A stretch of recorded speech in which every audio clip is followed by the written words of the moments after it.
तो आज गुरु महाराज की कृपा से आज बातें करते हैं कि संत महात्मा हमारे को क्या समझाना चाहते हैं। संत महात्मा अपने उस स्वरूप को समझाना चाहते हैं जो हमारे अंदर भी बसा हुआ है, लेकिन हम अंधेरे में हैं, वो प्रकाश में हैं, वो जागे हुए हैं, हम सोए हुए, वो होश में हैं और हम बेहोशी हैं।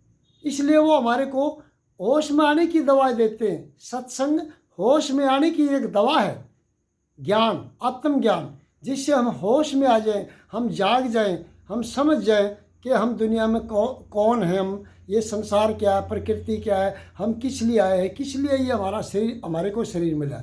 इसके बारे में समझाना चाहते हैं कि भाई मैंने उस बात को समझ लिया, तू भी समझ ले। हे मेरी भोली आत्मा, तू सोई हुई है।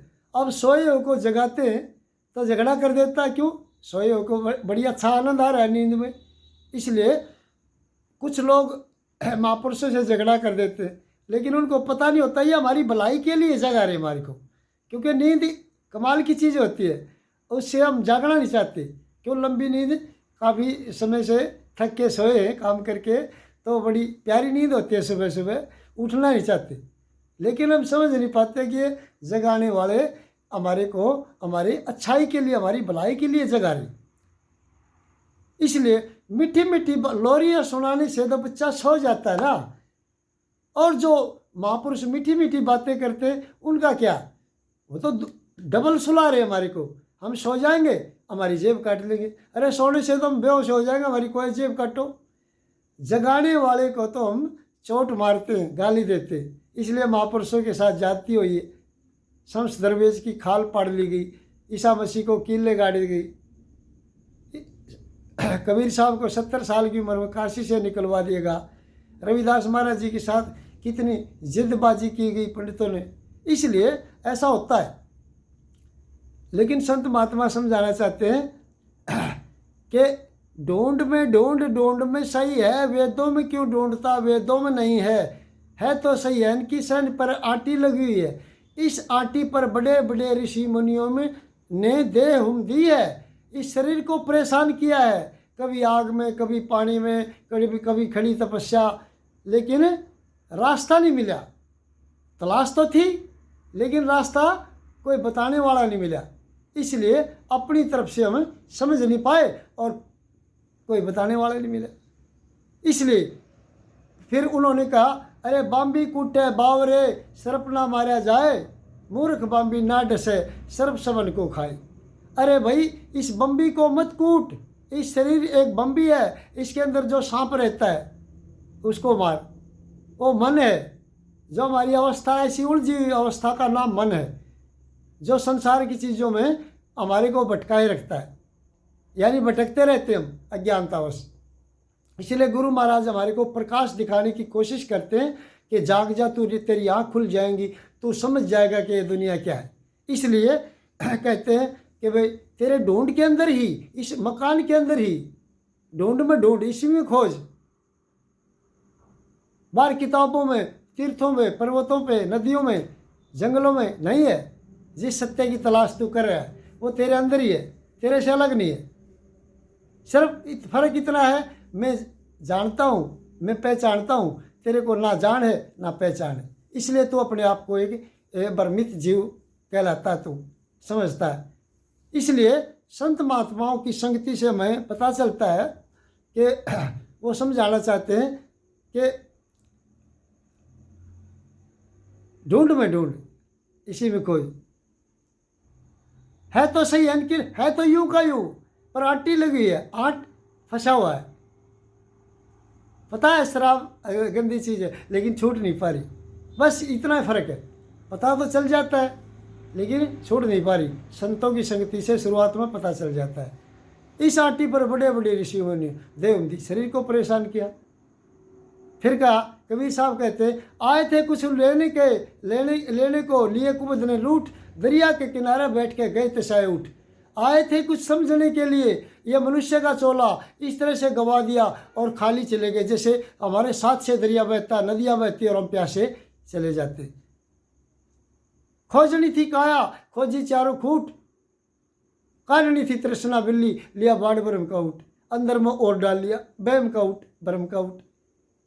इसलिए वो समझाना चाहते हैं कि मैं एक जली हुई मोमबत्ती हूँ, इसलिए प्रकाश करती हूँ, और तू एक बुझी हुई मोमबत्ती है। फर्क सिर्फ इतना ही है, अगर उनकी बॉडी से बॉडी मिलाओगे तो बराबर नहीं होगी, नीचे से मिलाओगे तब भी बराबर नहीं होगी। चोटी से चोटी मिलाओ, चोटी में से एक में से लौ निकली हुई है, एक में समाई हुई है, दोनों की दोनों बराबर हो जाएगी।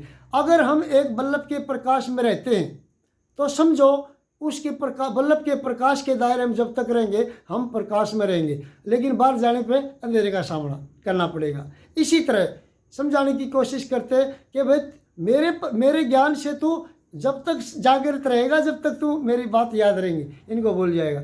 अगर तेरे अंदर से वो प्रकाश निकल गया, जाग गया एक बार तू, तो फिर तेरा प्रकाश तेरे साथ रहेगा कहीं भी जा। जैसे गाड़ी की लाइट होती है, कहीं भी जाएगी गाड़ी की लाइट है, इस तरह से फिर तेरा खुद का अनुभव होगा। अभी मेरा अनुभव है, मेरे अनुभव से काम नहीं चलेगा, तू भी खुद का अनुभव कर, क्योंकि मेरे गुरु ने अनुभव किया था तो मैंने भी करना पड़ा। इसलिए गुरु के भरोसे मत रहें, गुरु के भरोसे ये रहें, विश्वास रखें, उनकी बातों को समझें और परख करें और जांचें। और इसी तरह जैसे गुरु तो एक ऐसा कारीगर है, ऐसा मिस्त्री है, जैसे हमने अपने आंगन में एक बोर करवाना है, ट्यूबवेल लगवाना है, गुरु तो मिस्त्री है, कारीगर है, उसके पास औजार हैं, तरीके हैं। ज़मीन हमारी है, पानी भी हमारी ज़मीन में है और पाइप भी हमारे ही आएंगे, लेकिन उसका काम है हमारी ज़मीन से पानी निकाल के हमारे को ही पिला देना। अरे हमारे अंदर ही ज्ञान छुपा हुआ है, उनके पास तरीका है, उस तरीके से हमारे अंदर से ही वो ज्ञान निकाल के हमारी को ही पिला देते। इसलिए उसी से हम समझ जाते। उनके ज्ञान से जब तक नहीं समझेंगे, ऊपर से ज्ञान कब तक सुनना पड़ता है, जैसे बोर करते समय ऊपर का पानी डालना पड़ता है, कब तक, जहाँ तक सूखी मिट्टी है, बोकी में फंस जाएगी, पानी डालते वो मिट्टी जल्दी निकल जाएगी, और जब नीचे का पानी टच हो जाएगा फिर बाहर के पानी की कोई ज़रूरत नहीं। इस तरह से बाहर का ज्ञान तब तक सुनना पड़ता है जब तक हमारा अंदर का ज्ञान ना पैदा हो जाता, खुद का अनुभव ना पैदा हो जाता। इसलिए फिर कहते हैं कि इस तरह से समझो, जैसे एक घर में एक आदमी बहुत दिन से बीमार था और आगे गली से कोई वैद्य गुजर रहा था, और वैद्य की नज़र बड़ी तीखी होती है, वो टेढ़ा मेढ़ा देखता चलता कोई बीमार हो। उसने देखा दरवाज़ा खुला हुआ था, आंगन में एक बहुत सादा बीमार व्यक्ति लेटा हुआ था, और वो अंदर चला गया। कहने लगे भाई इसको क्या दिक्कत है, कितने दिन से है। वो समझ गया वैद्य इसको क्या दिक्कत है, क्या नाड़ी देखी, देख लिया इसको यह बीमारी है। फिर उसने देखा साथ में फूल पौधे लगा रखे थे, उनमें देखा एक जड़ी उगी हुई थी, उसने उसको मसला और उसको खिला दिया, उसको कुछ राहत मिली, और एक हफ्ता वहीं रहा और एक हफ्ते में वो बिल्कुल ठीक हो गया। इसलिए बिल्कुल इसी तरह हमारे वो मरीज भी वहीं था उसी आंगन में, और दवा भी वहीं थी, लेकिन मरीज का और दवाई का मेल नहीं था। क्यों? पहचान नहीं थी। अगर पहचान होती तो दवाई तो उसके पास थी, मरीज के आंगन में ही दवाई थी ना, लेकिन पहचान के बगैर वो लाखों करोड़ों किलोमीटर दूर थी, और पहचान होते ही वो पास में होगी। उसकी पहचान करवा दी, ये दवाई है, कभी भी दिक्कत हो ये दवाई ले ली, और वो उसके पास थी, लेकिन कबाड़ समझे हुए था, पाड़ के फेंक दे थे, और इतनी अमृत दवाई उसके पास थी, उसी ने ठीक कर दिया। बस इसी तरह समझो, हमारे अंदर ही वो ज्ञान की दवाई है जो हमारे को पहचान करवा दे, कोई संत महात्मा तो हमारे को पहचान करवा दे, फिर हम उसी का प्रयोग करते रहेंगे, और हम हमारी जो रोग लगा हुआ है, भ्रम का रोग लगा हुआ है, समस्या मतलब दिमाग से जुड़ी हुई चीज़ें हैं बेवजह की, उनसे हम मुक्त हो जाएंगे। मुक्ति का, बंधन का रोग लगा हुआ है, मोह का, और उससे हम अलग हो जाएंगे, मुक्त हो जाएंगे, आज़ाद हो जाएंगे। इस तरह से फिर समझाने की कोशिश करते हैं। अरे सत को ऐसत कंधे अपना ना भेद लेते, पैरा ने थकाओ मूर्ख तीर्था पर डोल के, थाल में मिठाई लेके ठाकरा का भोग लावें, उनकी ना बुझे बात जो खावे मुँह से बोल के। है अनजान ये कि पीते हैं चरणामृत मूर्तियाँ जो कोल के, कौन तो है अनजान ये कि यानी कह चमननाथ ने जन्म जात है भ्रमना में डोल के, कौन तो दिखावे सच्चे सतगुरु बिन अंतर के पट खोल के। कि सत्य को अखंड असत्य ठहराते और अपना भेज लेते नहीं। पैरा न थकाओ, तीर्थों पे जाते इधर उधर भटकते फिरते, वहाँ सच्चाई नहीं है, वहाँ हमारे दवाई नहीं है, दवाई हमारे अंदर है। पहाड़ों में चले जाते परेशान होकर दुनिया से, अरे पहाड़ों में शांति है, वो तो कुछ समय के लिए है। या कोठड़ी में घुस जाते हैं बंदर, जहाँ मच्छरदानी मक्खी किसी की आवाज़ नहीं आती, वो भी बनावटी शांति है। असली शांति क्या? शोर शराबे के बीच में रह के अपने ध्यान को उनसे हटाओ। जैसे एक वाइब्रेशन होती है ची ची की पी पी की, 24 घंटे किसी चीज़ के बगैर आवाज़ होती है, जिसको कहते हैं अनहद की धुन। अपने कानों पे फोकस करो, कानों पे ध्यान ले जाओ, फिर भी आपको सुनाई देगी वो ची ची, सुनाई देगी ना। तो फोकस किया ना, ध्यान हटाया दुनिया की चीज़ों से, तो सुन गया। इसलिए शांत होना है हमने दुनिया में, शरीर में, जीवन में रहते रहते। आग से दूर जाके हम कभी भी पक नहीं सकते, आग के अंदर ही पकेंगे। आग से बगैर तो दूर भागेंगे तो कच्चे ही रहेंगे। इसलिए जंगल में जाने से शांत नहीं होगा। कोई दुनिया की परेशानी से छोड़ के दूर चलेगा, अगर उसको दोबारा लिया जाए तो शहर में, वो तो परेशान हो जाएगा। टूट गई ना शांति, बनावटी थी। इसलिए काल के दायरे में आती, समय के दायरे में शांति थी, वह बनी थी ना, टूट गई। अंदर कई कोठड़ी के अंदर बैठा हुआ था, शांत हो रहा था, और उसके जहाँ पे उसके पास जाके शोर किया तो भंग होगी ना शांति। वो शांति नहीं, अटल शांति, परमानंद, परम शांति, जो दुनिया में कुछ भी होता रहे उसकी अवस्था इतनी शांत हो जाती है कि हिले नहीं, डोले नहीं। इसको कहते हैं अडिग अडोल अवस्था पाई, कि डिगे नहीं, अडोले नहीं, डोले नहीं किसी प्रकार से, कुछ भी होता रहो। समस्या तो समाधान करेगा, शरीर में कोई दिक्कत है दवाई लेगा, लेकिन टेंशन नहीं लेने का। इसलिए कहते हैं पैरा ने थकाओ मूर्ख तीर्थां पर डोल के, थाल में मिठाई लेके ठाकरा का भोग लाओ, उनकी ना बूझे बात जो खाओ मुँह तो बोल के। अरे भाई जिंदे को तो पूछते नहीं, ठाकुरों को, मूर्तियों को भोग लगाते, उस पर पानी डालते हैं। अनजान ये कि हृदय के अनजान है, पीते चरणामृत, मूर्तियाँ जो खोल के मूर्तियों पर पानी डाल के और उसको पीते, उसको चरणामृत बोलते। कह चमननाथ ने जन्म जात है भरम नाम डोल के, बहमा में बरमा में डोल के जीवन चला जाता है। कौन तो दिखावे सच्चे सतगुरु बिन अंतर के पट खोल के, हमारे अंदर का दरवाजा खोल करके कौन दिखाए? गटपट खोल।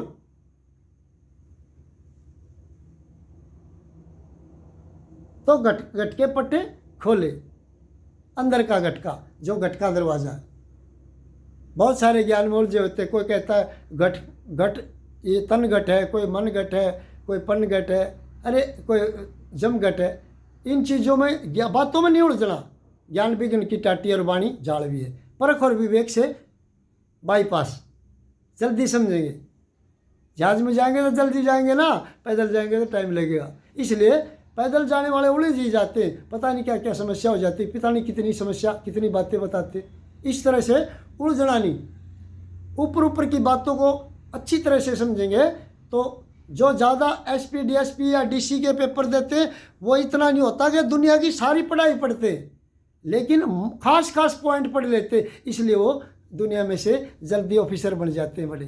बस वही बात है, यह भी वही बात है समझने की। इसमें खास बातें होती, उनको समझना पड़ता है। यह नहीं होता कि दुनिया की सारी बातों को समझना जरूरी है। इसलिए एक वो कहते हैं कि कबीर साहब के बारे में जिक्र करते हैं कि कबीर साहब कहते थे, पानी से पैदा नहीं श्वासा नहीं शरीर, अन्न आहार करता नहीं ताका नाम कबीर। तो अंदर की बात कह रहे थे, वो शरीर के अंदर जो निराकार स्वरूप है उसको समझा रहे थे कि वो अंदर का स्वरूप अन्न आहार नहीं करता, ना वो पानी से पैदा हुआ, नहीं उसमें श्वास की जरूरत है। लेकिन लोगों ने बाहर की सोच थी, उन्होंने क्या पकड़ा बाहर का, कि कबीर साहब कमल के फूल पे इस शरीर के समेत आए थे और शरीर समेत ही चले गए। पीछे से 2 फूल मिले और शरीर समेत फूल पे आए थे, कमल के फूल। अरे नाभि कमल पे आए थे, नाभि कमल पे जो हम सब का शरीर बनता है वहाँ माँ के पेट में। लेकिन अगर हमारा ये देह ही ना हो, विदेही शब्द का जिक्र किया उन्होंने। शरीर में देही में रह के, नाशवान शरीर में रह के, नाशवान शरीर मिलेगा हमारे जैसा, माँ के गर्भ से मिलेगा, तभी तो हम एक दूसरे को बोलेंगे, बात करेंगे, देखेंगे। कबीर साहब ने इतना समय बिताया दुनिया में, इतनी किताबें लिखी, इतना ज्ञान लिखा, इतना लोगों को सुनाया, सत्संग किए, क्या इस शरीर के बगैर किए? इस शरीर के साथ तो किया होगा। यह शरीर था तभी तो नजर आया, अंदर का शरीर तो नजर ही नहीं आता, सूक्ष्म शरीर तो। इसी के कारण तो बातें की, इसी के कारण लिखा, इसी के कारण दूसरों को समझाया। इस शरीर के बगैर तो हम बोल नहीं सकते। फिर इस शरीर में भोजन पानी की भी जरूरत पड़ती है। फिर इस शरीर में भोजन पानी नहीं लिया उन लोगों तो भोजन पानी लिया ही नहीं पूरा जीवन, ऐसा नहीं है। अरे भाई वो अंदर वाले शरीर की बात कर रहे हैं, विदेही शरीर की, इसकी नहीं करते।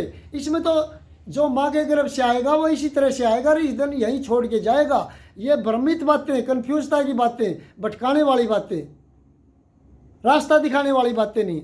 अरे भाई इस शरीर के बगैर तो हम देख नहीं सकते, बोल नहीं सकते, कर नहीं सकते, लिख नहीं सकते, लोगों को समझा नहीं सकते। यह शरीर तो होता है, लेकिन हम कंफ्यूज हो गए और कहीं भटक जाते हैं जंगलों में। इस तरह से कोई औरत से माया समझ के डर जाता है, अगर उसको औरत के पास छोड़ दिया जाए तो दूर भाग गया जो औरत को माया समझ गए, फिर तो उसका दिमाग खराब हो जाएगा, फिर उसकी अवस्था टूट गई ना। इसका मतलब उसकी अवस्था बनावटी थी, उसकी शांति, इसलिए बनावटी नहीं, अटल शांति, परम शांति। जो चाहे औरत हो, चाहे जवान हो, बुढ़ी हो, धन हो ना हो, कुछ मेला लगा हो, चाहे अकेले हो, सब जगह अवस्था हमारी बराबर। इस बराबर अवस्था का सम बोलते इसको, कि ममता घट गई, समता बढ़ गई। ममता का मतलब है किसी चीज़ के मोह में, सम माने बराबर, समता का मतलब ता माने तल, एक लेवल हो गया, सम माने बराबर लेवल। कुछ भी होता रहे, किसी चीज़ के अनुभव से हम अलग है। प्रतिक्रिया, प्रतिबिंब, प्रतिध्वनि हमारे अंदर नहीं होगी। बाहर जो कुछ हो रहा है उसका अंदर में किसी प्रकार का कोई उसका विरोध नहीं होगा। जो हो रहा है, सही हो रहा है, क्योंकि वो और कोई नहीं कर रहा। हमारा उससे कनेक्शन जुड़ गया तो हमारे को पता चल जाता है कि ये कोई करता और नहीं है, एक ही करता है, ये बोलने वाला और हर एक शरीर में, और जिसको हम परमात्मा भी कह सकते हैं। समझे बगैर कुछ नहीं है। कुछ लोग परमात्मा को मानते, कुछ नहीं मानते, दोनों कन्फ्यूज हैं। क्यों? बगैर जांचे परखे वो कह रहा है, बगैर जांचे परखे वो कह रहा है। पता तो नहीं किया ना किसने।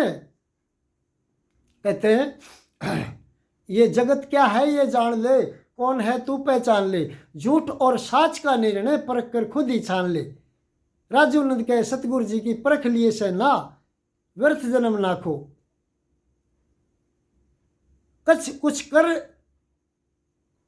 कुछ कदर समय की, कर भर निर्मल नीर मेरी वहना, व्यर्थ जन्म ना खो। ये मनुष्य का चोला मिला है, ये कुछ समय मिला है, ये शरीर मिला है, इन दोनों का लाभ उठा ले और अपने स्वरूप को समझ ले, जिसको निज घर भी कह देते हैं, समझ घर भी कह देते हैं, सत्य भी कह देते हैं, परमात्मा भी कह देते हैं,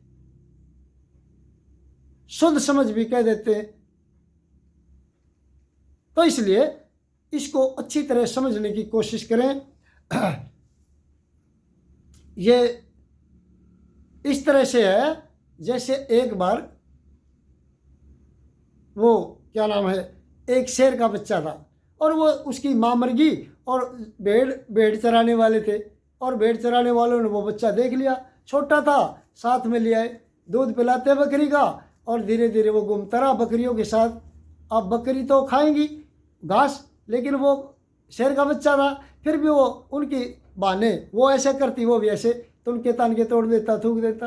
लेकिन एक दिन क्या हुआ, एक दिन वो जब 2 साल का बच्चा हो गया था, अच्छा हो गया था, जवान सा, तो इधर से शेर आ गया और सारी बकरियां भाग गई, और वो गडरिए बकरी चराने वाले सब पेड़ों पर चढ़ गए और फिर भाग भूग गए। इसलिए, लेकिन शेर का बच्चा नहीं भाग गया। शेर उसके करीब आया और शेर कहने लगा, अरे तू कौन है? कि मैं भेड़।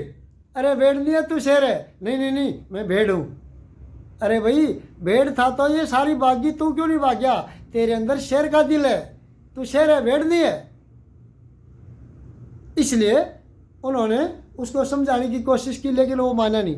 आजा, तेरे को मैं दिखाऊंगा कि तू मेरे जैसा है। एक कुएं पे ले गया और कुएं पे दिखा के देख इसके अंदर परछाई तेरी मेरी एक जैसी है ना। हाँ, अब बोल मेरी तरह। अब शेर ने दहाड़ मारी और उसने कहा बोल तू भी। उसने, लेकिन एक बार में आवाज़ नहीं निकली क्योंकि अभ्यास नहीं था, बकरियों की तरह करता था मैं। इसने एक बार में, दो बार में थोड़ी सी सुधार होया, तीसरी बार में, चौथी बार में शेर जैसी दहाड़ निकल गई। कि समझ में आई? हाँ, तू मेरे जैसा है, तू शेर है, भेड़ नहीं है। पहचान करवा दी ना। पहचान, एक तो ज्ञान होता है आत्मज्ञान, आत्मज्ञान से ऊपर पहचान होती है, क्योंकि ज्ञान के जरिए हम किसी चीज़ को नाम से हम उसको समझ सकते हैं लेकिन पहचान नहीं सकते। जैसे किसी आदमी का नाम है, उस नाम से हम उसकी जानकारी ले सकते हैं किसी भी चीज़ की। जैसे दवाई है, कोई पेड़ है, उसका बता देते हैं अमरूद ऐसा होता है फल, लेकिन पेड़ ना देखा हो तो पहचान नहीं कर सकते ना। जिस दिन हमारे को कोई पहचान करवा दे ये ही अमरूद का पेड़ है, यही आम का, इसको ये फल लगता है, तो फिर हम नहीं भूलेंगे। इसलिए आत्मज्ञान के ऊपर है आत्म पहचान। आत्मा की जब पहचान हो जाती है तो फिर हम बोलते नहीं उस शेर के बच्चे की तरह। तो कहीं भी रहें, हम जन्म बदलें, कभी भी आए, सबको हमारे को पता होता है कि हम कौन हैं, भटकेंगे नहीं। इसलिए उस शेर को, बच्चे को कहा कि आज तो तेरे को मैं ये रात देता हूँ, आगे इनके साथ मत जाना। कि ठीक है। रात को वो वहीं रह गया। अगले दिन वो भेड़ बकरी वाले आए और उनके पास गया। अब वो भागनी नहीं थी कि वो, उनको पता था ये हमारे अंदर रहता, लेकिन उनको बोला तुम मेरा खाजा हो, मैं शेर हूँ, तुम भेड़ हो। आज तो मैं तुम्हारे को इसलिए छोड़ता हूँ क्योंकि तुम्हारे अंदर पला हूँ, बढ़ा हूँ, मेरा जीवन जवान किया तुमने मेरे को, तुम्हारा धन्यवाद। लेकिन आज के बाद मेरे पास मत आना, मैं खा जाऊँगा। इसलिए माँ बाप, रिश्ते नाते, परिवार हमारे को जब तक ये इस तरह से हम इनमें अपने आप को इन जैसा समझते हैं, ये भी वही हैं और हम भी वही, लेकिन जो महात्मा होते हैं वो शेर होते हैं, उनको पहचान होती है अपने स्वरूप की, और इसलिए वो हमारे को पहचान करवा देते। और फिर हम परिवार वालों को या घर वालों को बता देते कि हम वो नहीं हैं जो तुम समझते हो, तुम्हारा बेटा, तुम्हारा भाई, तुम्हारा चाचा नहीं। मैं इंसान भी नहीं हूँ, मैं नर भी नहीं हूँ, मैं मादा भी नहीं हूँ, औरत भी नहीं, मर्द भी नहीं, मैं एक चेतन आत्मा हूँ। मेरे को पता चला मैं शरीर नहीं हूँ, शरीर से अलग हूँ, मैं मरता भी नहीं हूँ। इस तरह से फिर हमारा पूरी दुनिया के लिए एक नज़रिया बन जाता है। एक नज़र, जैसे वो समझाने थे, समदर्शी बन जाते। वो कहते हैं ये इस तरह से समझे, नैन बिना एक नारी देखी, नहीं कूख नहीं काया, किया ना भोग नहीं गर्भ लपेटिया, पूत एक उन जाया, और अपना जाया अपे खाया, बाल्यम करया बिराना, साधो जी हमने देश गुरा का जाना, देश गुरा के जाना। तो इस तरह से नैन बिना एक नारी, कि आंखों बिना एक औरत देखी। औरत का मतलब है हमारा स्वरूप आत्मा, हम कह देते हैं। नहीं तो आत्मा ना नर है ना नारी है, ना गोरी है ना काली है, ना हल्की है ना भारी है, ना जवान है ना बूढ़ी है ना बच्ची है। ये सदा सदा से एक जैसा स्वरूप रहता है इसका। इसलिए इस स्वरूप को समझा तो फिर उन्होंने कहा नैन बिना एक नारी देखी, ना उसके शरीर है ना उसके काया है, ना मतलब कूख है ना काया, क्यों शरीर के बगैर कूख नहीं। और किया ना भोग, ना भोग किया और ना गर्भ धारण किया, और एक बच्चा पैदा कर दिया। कौन सा? ज्ञान रूपी, आत्म ज्ञान रूपी बच्चा पैदा। और फिर अपना जाया आपे खाया। अपना जाया आपे खाने का मतलब है अपने अंदर से ही जो ज्ञान पैदा हुआ था उसी को समझ लिया, खुद ही समझा निकले हुए को, और उसी को समझ के हमारी आँख खुल गई। ओहो, ये जिसको हम अनुभव कहते हैं, अनुभव की गलियों से गुजरते हमारे को पता, ओहो ये बात है। इसलिए अपना जाया आपे खाया, अपना ज्ञान आपे समझा, बाल्यम केरा बिराना, कि जिस गुरु ने हमारे को समझाया था फिर उसकी लोड़ नहीं रहती। यानी कि वो बात समझ में आता है, यानी कि गुरु तो गुरु रहता है, लेकिन उस बात को समझ जाते हम। रविदास, उसने ईशा संत महाराज जी की वाणी है, श्रुत पिया का एक घर मेला, गुरु चेला कुछ ना ही रे साधो।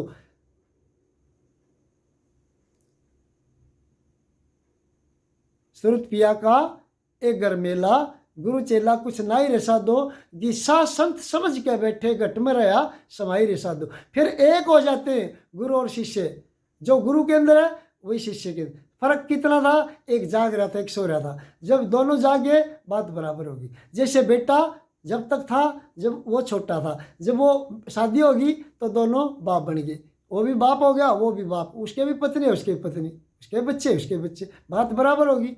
जब तक उस अवस्था में नहीं जाते हम, अडोल अवस्था में। इसलिए इस तरह से है ये अपने ज्ञान का अवस्था। जैसे एक रजाई होती है, रजाई का मतलब होता है बाहर की ठंड को अंदर ना जाने दे, एक बाढ़ का रूप होता है, दीवार का रूप। और अंदर की जो हमारे सांसों की गर्मी निकलती है उसको रजाई के अंदर रखे और इसको इकट्ठा कर ले। उस इकट्ठी हुई हमारे अंदर से निकली गर्मी और सांसों की रजाई के अंदर इकट्ठी हो जाती है, हमारे को ही गर्म रखती है। और बाहर की ठंड को वो रजाई तो सिर्फ दीवार है, बाहर की चीज़ को अंदर ला जाए और अंदर के सांस को जो निकला हो उसको इकट्ठा करके गर्म रखे, उससे हमारी सुरक्षा। इसी तरह हमारा ज्ञान हमारे ही काम आता, हमारे अंदर से पैदा होता, हमारी सुरक्षा करता। और बाहर की जो चीज़ें हैं वो प्रकृति की, वो हमारे को प्रभावित नहीं करती, उनसे हम प्रभावित नहीं होते। जैसे रजाई बीच में आ गई तो बाहर की ठंड अंदर नहीं आती, प्रभाव नहीं पड़ता। इसी तरह हमारे ज्ञान की ऐसी दीवार निकल जाती है मजबूती की, तो बाहर की प्रकृति का कि में कुछ भी होता है उसका कोई प्रभाव नहीं अंदर में जाता। पर माने दूसरी चीज़ का बाहर से प्रतिबिंब, प्रतिक्रिया, प्रतिध्वनि, कुछ भी कोई भी क्रिया न जिसको अनुभव का मतलब विरोध करते, इसलिए सब कुछ स्वीकार हो जाता है और अपने स्वरूप में परमानंद में खो जाते हैं, जिसको अनंत की धुन भी कहते हैं, और आनंद में समा जाते हैं, जिसको हम परमात्मा का घर भी कह सकते हैं। और इसलिए समझने की कोशिश करें। गुरु महाराज की कृपा से जो हमारे को प्रसाद मिला उसको हम सभी से शेयर करते हैं और ये कृपा करके समझने की कोशिश करें, इसको ज़्यादा से ज़्यादा शेयर करके फैलाएं और लाइक और सब्सक्राइब करें, जिससे ये ऐसा शुद्ध ज्ञान जो महापुरुषों का, परमहंसों का, ये खुशबू दूर दूर तक फैले। सभी को प्रणाम।